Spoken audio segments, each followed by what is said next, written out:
The game tipped off with immediate energy as Caitlin Clark showcased her off-ball magic. She sliced through the defense and dished it to Boston, who knocked it down with ease. Seattle didn't waste time. Ogwumike answered right back with a cutting layup. Clark tried to respond with a deep 3, but missed. However, she quickly found a gap, sprinted inside, and finished a smooth layup to give Indiana the early edge. But Ogwumike wasn't done. She stepped up again, nailed a jumper, and snatched the lead back for Seattle. Boston then reminded everyone of her skill set, executing a smooth layup and hitting multiple fadeaways in rhythm. Yet once again, Seattle answered with Diggins-Smith's sharp mid-range jumper. The pace didn't slow. A tough moment followed when Caitlin got hit and hit the floor, but she shook it off like a warrior and got back on her feet, determined as ever. After a couple of tough misses, Howard finally capitalized with a putback layup, only for Williams to immediately strike back with a clean-cut drive to the rim. Boston returned the favor with her own cutting layup, playing with intensity on both ends. Then it was Williams again, driving straight to the basket and finishing strong. She was locked in, and so was Boston, who calmly sank both her free throws when given the chance. Diggins refused to slow down, storming in with a fearless driving layup. Magbagor followed that with a tough turnaround hook and drew the foul, converting the n1. But Indiana had a spark off the bench. Dantas checked in and immediately made an impact, grabbing a miss and converting it into a powerful and one putback layup. Seattle's Malonga responded with a mid-range jumper, pushing their lead to 5, but Dantas wasn't done yet. She got the ball, turned, and banked it off the glass for 2. The final minute saw both teams trading free throws, keeping the game tight. Then came Kelsey Mitchell, Indiana's engine, who pulled up from deep and nailed a clutch three-pointer to tie the game. With seconds left, Dantas rose again, this time from beyond the arc, draining a triple to give Indiana the first quarter lead. The second quarter kicked off with Cook charging straight to the rim for a driving layup, instantly giving Seattle momentum. Ogwumike followed up with a tough jumper, keeping the pressure on. But Mitchell wasn't fazed. With ice in her veins, she slashed through the defense for a smooth driving layup. On the very next possession, she fed Boston under the rim, who finished it with her usual finesse. But Seattle kept answering. Ogwumike struck back with another confident layup, and Diggins flowed right through the lane with a stylish finger roll. Seattle was trying to prove they were the better team tonight, but they had no clue what storm was about to hit them.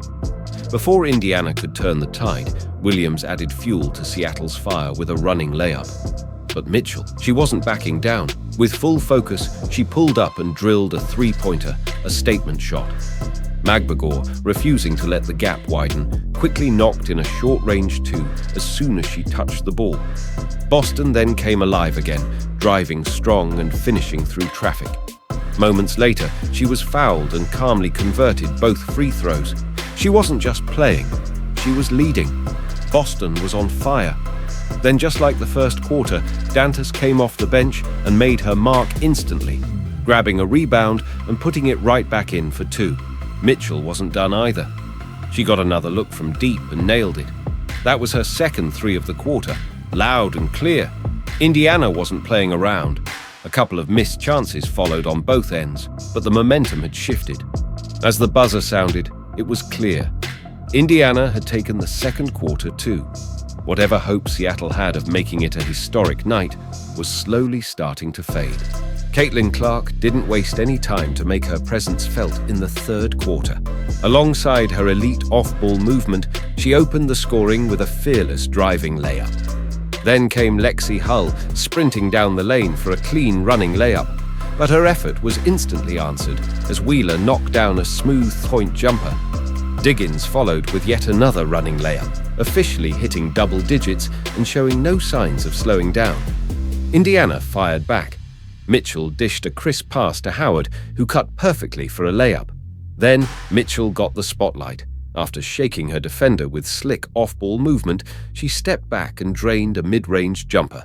Diggins wasn't done. She pulled up and nailed a deep 3, adding more fuel to Seattle's fire. But Boston fought back, powering through the paint for a layup.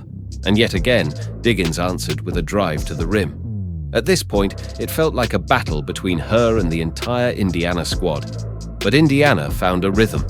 Lexi Hull lit up the court, first with a sharp three-pointer, then crashing the glass for a putback layup. She was everywhere. Boston kept the momentum rolling with a timely tip-in near the rim. Wheeler came back with a confident pull-up jumper, but Boston flipped the script. This time, she was the one replying, cutting inside and finishing with a clean layup.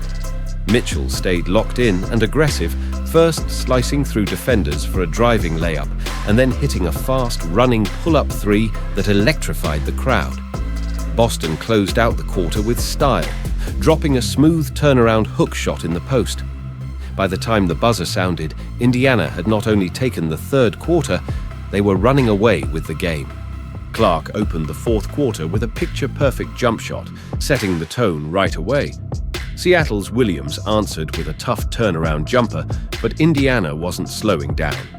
Lexi Hull raced in for a running layup, pushing the lead to 13 points.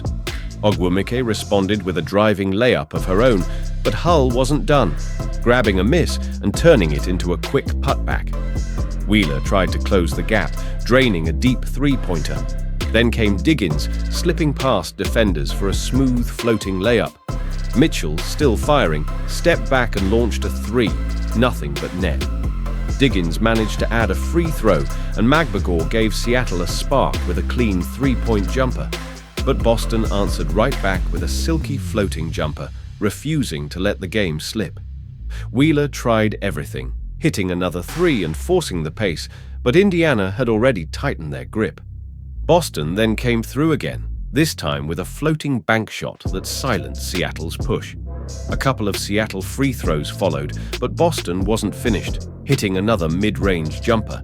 Diggins responded with a floating jumper of her own and tacked on two more free throws, fighting to keep Seattle alive. In the final seconds, Wheeler drained a desperate three, but by then it was far too late. Lexi Hull added one last free throw, and with that, Indiana closed the game in dominant fashion, sealing the win in their hands. And just like that, the Indiana fever silenced the storm.